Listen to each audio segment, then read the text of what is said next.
Hey y'all, I have a few minutes before I have to start my afternoon session, but what I wanted to do is I wanted to drill down a little bit more on electronic devices. A lot of you all reached out and said a lot to me.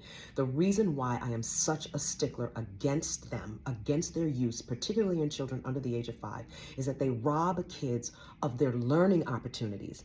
Let me explain why. Children have to learn everything. They come into this world only knowing how to suck, to swallow, pee, and poop. That's it. And some of you all might say, what about breathe? They know how to breathe. No, they don't.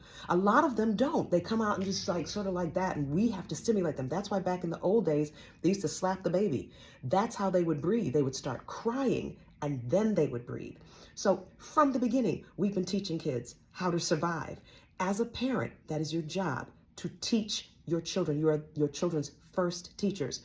Children even have to learn how to sit still. They have to learn how to self-soothe. They have to learn how to pacify themselves. And when you give them an electronic device, the second they start to move, instead of saying, shh, be quiet, baby, kids are aggravating between the ages of 18 months all the way up to like 3.5, sometimes 4.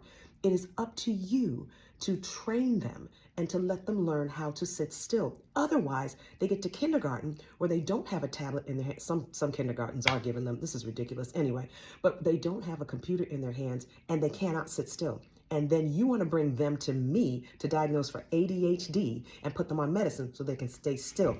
That is what is happening.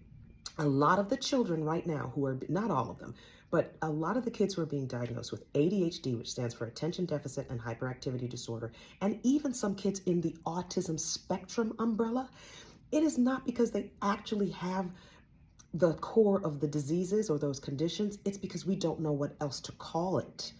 And it is because parents haven't been parenting. Parents haven't been spending time. Parents haven't been conditioning and shaping and redirecting and doing all the things that parents are supposed to do.